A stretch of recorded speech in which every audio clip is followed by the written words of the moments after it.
22 channel में हमारे कोदाड़ के रुकन असम्बली एमएलए मोहतरमा पद्मावती रेड्डी साहबा का दिल की गहराइयों से खैर मकदम किया जाता है। पद्मावती रेड्डी मैडम के तो सोशल बैकग्राउंड ऐसे हैं कि इनके वालिद मोहतरम फादर उर्दू से अच्छे उर्दू नोइंग है और उर्दू बोलते हैं, समझते हैं। इनकी कॉन्स्टिट्यूंसी में भी बहुत ज़्यादा अच्छा डेवलपमेंट हुआ। बहुत हम वहाँ पे नलगुंडा डिस्ट्रिक्ट को जब गए थे, इनके ताल्लुक़ से बहुत अच्छे अच्छे ख़यालात का इज़हार कर रहे थे लोग। बहुत अच्छा परफॉर्मेंस है। एक दफ़ा 2 दफ़ा जीते आप, एक दफ़ा शायद मैं समझता हूँ बहुत बॉर्डर पे आके हार गए आप, तो 500 के अंदर वोटों से हारे। तो पद्मावती मैडम आप ये बताइए कि आपके कॉन्स्टिट्यूंसी में कितने वोटर्स हैं और कितने परसेंटेज बैकवर्ड क्लासेस से, माइनॉरिटीज़ है, शेड्यूल कास्ट है, शेड्यूल ट्राइब है, और वहाँ के डेवलपमेंट एक्टिविटीज़ अब तक क्या करें आप, और फिर अब जो पेंडिंग के रोड्स बिल्डिंग्स क्या क्या रहते हैं वो आप बताइए। तो मैं कोदाड़ से हूँ और आप जैसे बताएं हमारे एरिया में तकरीबन 2,80,000 2,60,000 तक वोटर्स हैं। पिछले बारी मैं 700 कुछ वोटों से हारी थी, बट इस बार स्टेट में वोट शेयर जो था 61.3% से मेरा वोट शेयर था और अच्छा मेजॉरिटी से भी जीत कर आई हूँ। वहाँ पे बीसीज ऑफ कोर्स सबसे ज़्यादा पॉपुलेशन में है। हमारे यहाँ एसटीज़ भी है, काफ़ी है।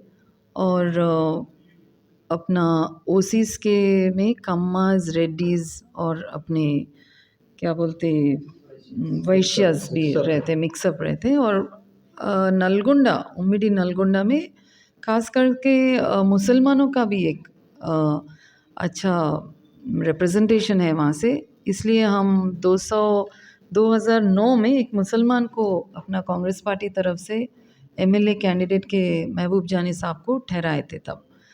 तो that is by and large हमारा एससीज़, एसटीज़, बीसीज़, यादव्स है, गौड्स है, सभी लोग हमारे में ऑलमोस्ट प्रोपोर्शनेटली है। बाकी हम उत्तम साहब जो कि वहाँ से रिप्रेजेंटेशन 1999 से किए सो है, फिर उसके बाद हुजूर नगर गए सो है। तो जो भी डेवलपमेंट साहब तब जो है लिफ्ट इरिगेशन समझिए, रोड समझिए, इलेक्ट्रिफिकेशन समझिए, या वाटर जो सब कोदाड़ टाउन के लिए वाटर सप्लाई समझिए, ये सब तब शुरू करे सो है। और तब जब साहब हाउसिंग मिनिस्टर भी थे तो केवल कोदाड़ ही नहीं पर पूरा उम्मीडी आंध्र प्रदेश में हम हाउसिंग के डिपार्टमेंट में पूरा सैचुरेटेड बेस में सबको घरा दिए थे। तब कोदाड़ में एक बड़ा कॉलोनी भी था, एक ही बार एक ही जगह तकरीबन 1200 घर इंदिरम्मा इंड्लू अपन उस ज़माने में बनाए थे। ये 2014 में मैं बोल रही थी जी जी जी। तो उसके बाद जो है मैं 2014 में आई थी एमएलए के तहत, जब अपने को तेलंगाना मिला था।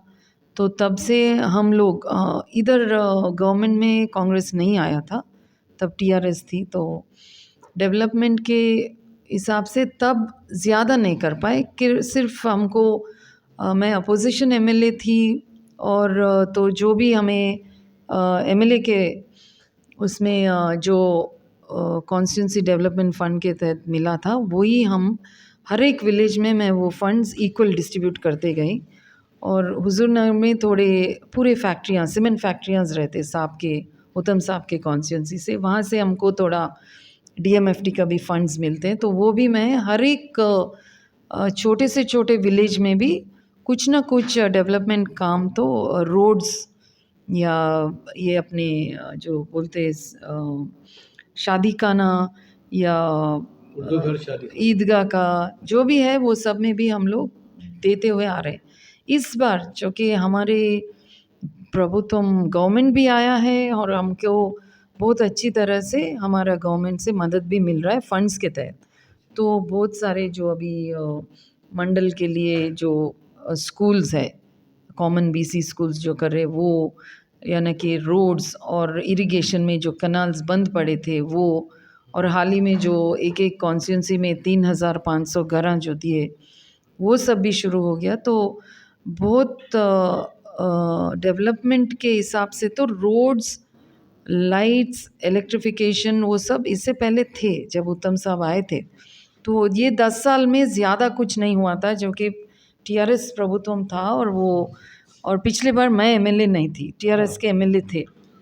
तो हार गए थे आप। जी, तो तब जो भी आए रोड्स या कैनाल्स के रिपेयर के सबको, मतलब हाउसेस तो बिल्कुल ही उठा दिए डिपार्टमेंट को। तो उस मामले में कुछ डेवलपमेंट नहीं था। तो अभी हम अपना कांग्रेस गवर्नमेंट वापस आया तो सभी एरियाज़ में नया नया जो सीतक का जो हमको पूरे पुराने क्या बोलते हैं मंडल परिषद ऑफिसेस थे वो भी जो पुराने गिर गए सो वो सब नया दिए, अभी आंगनवाड़ी बिल्डिंग्स दिए और स्कूल्स दिए और अपना हॉस्पिटल बिल्डिंग्स दिए।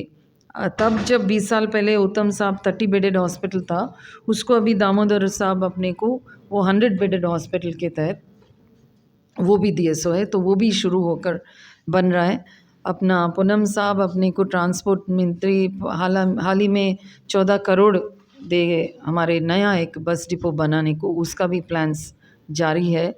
और स्कूल्स अभी हाल ही में साहब ने एक नवोदय स्कूल भी वहाँ पे मंजूर करवाए हैं जी। सो वो भी बन रहा है, मतलब प्लान्स चल रहे। तो ये टर्म होने से पहले सारे रोड अपने कोमट रेड्डी वेंकट रेड्डी साहब के डिपार्टमेंट आरएनबी डिपार्टमेंट से रोड्स भी बखूबिया दिए सो है। सो हर जगह रोड्स, स्कूल्स का जो डेवलपमेंट है, improvising of facilities in schools और बिल्डिंग्स, आरएनबी बिल्डिंग्स रहने दो या पंचायत राज से जो बिल्डिंग्स मिला है आंगनवाड़ी सेंटर्स को करने का, ग्राम पंचायती बिल्डिंग्स में, ये सब भी जहाँ जहाँ नहीं है।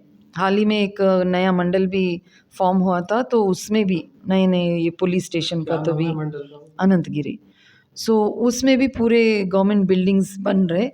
तो इस टर्म ख़त्म होने से पहले पूरे रोड्स इंशाल्लाह और वाटर फैसिलिटीज़ जहाँ जहाँ नहीं है, और जो हमारे पास बहुत कैनाल्स और लिफ्ट इरिगेशंस तब उत्तम साहब थे तब करे सो है। अभी वो खुद इरिगेशन मंत्री बनकर आए, हमारा सौभाग्य है। तो वो भी हम पूरे रिपेयर्स, कैनाल्स रिपेयर्स, लिफ्ट जो बंद पड़े थे उसको भी शुरू करने में थोड़े थोड़े पैसे लगाने से वो सब भी शुरू हो रहा है। मैडम तो कॉन्स्टिट्यूंसी कोदाड़ में कितने मंडल से और कितने ग्राम पंचायत है? छः है 6 मंडल से और ग्राम पंचायत ऑलमोस्ट 125 ग्राम पंचायत से। तो सब में भी थोड़ा थोड़ा जो कि जितना भी फंड्स आ रहे हैं हम लोग सब में डिवाइड कर रहे हैं। तो हर जगह आपको थोड़ा बहुत डेवलपमेंट तो दिखेगी। तो ये हाल ही में दामोदर राजनरसिम्हा साहब 4 करोड़ लगा के एक सीटी स्कैन मशीन भी दिए सो है हॉस्पिटल में, वो बहुत बड़ी बात है वो एरिया के लिए। तो वो भी इनॉग्रेट करे सो है।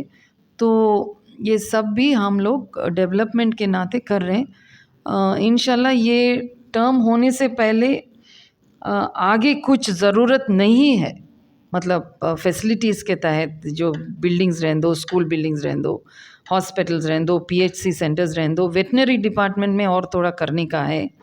तो उसमें अगर पैसे मिले वो भी लाइक कैटल के लिए भी हॉस्पिटल्स रहना है, ये सब भी करने का इरादा है।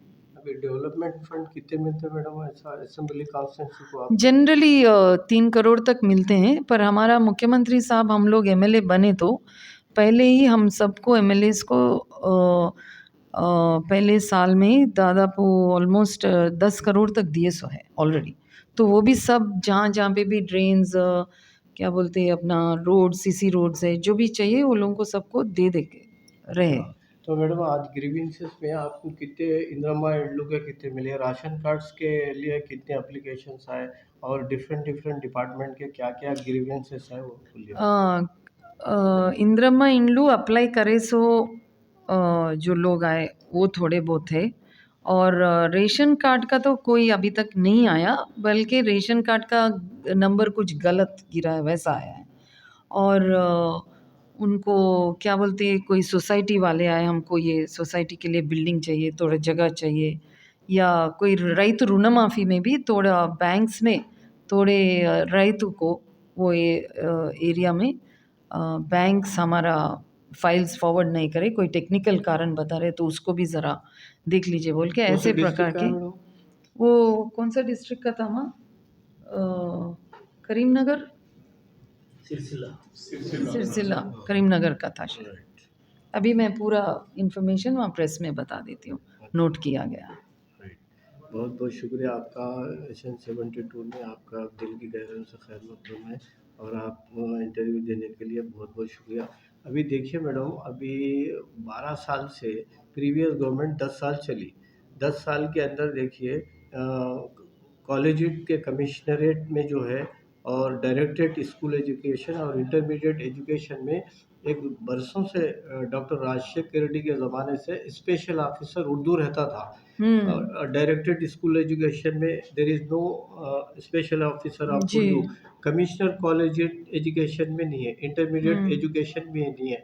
तो हमारी एक वॉलंटियर ऑर्गेनाइजेशन है, 29 ईयर से काम कर रही है। ये हम 8th और 9th को स्टेट लेवल उर्दू कॉन्फ्रेंस कर रहे हैं। ये हमारे उर्दू के प्रोग्राम कौन सा 8th and 9th को? ये 8 सितंबर। एंड 9 को, 8 एंड 9 मंडे और ट्यूसडे को हम उर्दू के प्रॉब्लम्स को फोकस करेंगे। हम अभी तो एजुकेशन मिनिस्टर तो सीएम साहब ही है, तो ये अपने माइनॉरिटी वेलफेयर के मिनिस्टर से बातचीत हो रही है, हमारे ट्रांसपोर्ट मिनिस्टर से बात हो रही। आप देखते हैं कि मैडम ये इंटायर कंट्री में हमारे तेलंगाना स्टेट में फर्स्ट ऑफिशियल लैंग्वेज तेलुगु है और सेकंड ऑफिशियल लैंग्वेज उर्दू है। ना तो तेलुगु का इम्प्लीमेंट हो रहा, ना तो उर्दू का इम्प्लीमेंट हो रहा। तो एटलीस्ट इंटायर कंट्री में आईएएस ऑफिसर, आईपीएस ऑफिसर पूरे इंग्लिश नोइंग ही रहते लोग। तेलुगु में भी जियो नहीं निकलता, उर्दू में भी जियो नहीं निकलता। तेलुगु डेवलप कहाँ हो रही? तेलुगु यूनिवर्सिटी में हो रही, तेलुगु एकेडमी में हो रही। उर्दू कहाँ डेवलप हो रही? उर्दू यूनिवर्सिटी में, उर्दू एकेडमी में हो रही। That's all. तो एटलीस्ट हम क्या चाह रहे हैं कि गवर्नमेंट के साइन बोर्ड्स और होर्डिंग्स और गवर्नमेंट के ऑफिसर्स के नेम प्लेट्स उर्दू में हो। अब देखिए यहाँ पे इतने गांधी भवन में इतने ये है, मैं 8-10 साल से बोला तो साइन बोर्ड उर्दू में लगा वहाँ पे, कहीं पे भी आप बता दो यहाँ पे उर्दू का कोई बोर्ड ही नहीं है। तो ये दिस इज़ नॉट ट्रू। ये सेकंड ऑफिशियल लैंग्वेज है तो खाली ज़बान पे है, there is no implementation of paper. तो इसके बारे में और जस्टिस सुदर्शन रेड्डी साहब का जो इंतखाब हुआ है, यहाँ पर एक नॉमिनेशन हुआ, उसका बहुत अच्छा इम्पैक्ट आ रहा। इंटायर कंट्री में बहुत नॉन पॉलिटिकल लोग इसका वो कर रहे हैं। अभी मैं राजा साहब का स्टेटमेंट पढ़ रहा था, सीपीआई के नेशनल सेक्रेटरी का। इसके बारे में आपका क्या ख्याल है, बताइए। उर्दू लैंग्वेज नहीं, वो कोई मतलब नहीं लगाना का बोल के तो इरादा नहीं है, पर शायद उसका आप जैसे मुद्दे उठाए तो परसों शायद असेंबली में भी उठाए थे अकबर साहब कि ये ऑफिसर चाहिए उर्दू के लिए। डेफिनेटली मुख्यमंत्री साहब उसके लिए अच्छा जवाब भी दिए, देखेंगे और करेंगे बोल के दिए। इंशाल्लाह अभी वो सब इम्प्लीमेंट हो जाएगा। 20 महीने हो रहा मैडम आके। नहीं अभी कराएंगे, ठीक है। अभी देखिए मैडम, ये इंटरमीडिएट बोर्ड में स्पेशल ऑफिसर था, वो आफ्टर बाइफर्गेशन वो आंध्रा को चले गया पोस्ट। तो इंटरमीडिएट एजुकेशन में क्रिएट करना है उर्दू का स्पेशल ऑफिसर। ठीक है, मैं बता कॉलेज दूंगी। एजुकेशन में और डायरेक्टरेट स्कूल एजुकेशन में खाली एक लेटर दीजिए तो आपका हो जाता। जी तो आपसे रिक्वेस्ट है कि 8th और 9th को हमारे 2 डेज के उर्दू ये कॉन्फ्रेंस में सीएम साहब के पास ये पहुंच गया है, क्योंकि असेंबली में भी बोले थे। डेफिनेटली वो इम्प्लीमेंट हो जाएगा। मैं भी खुद बात करती हूँ। आप 8th और ज़रूर। 9th को ज़रूर तशरीफ लाइए। बहुत जी, बहुत जी। शुक्रिया आपका। 8 को यहाँ प्रकाशम हॉल में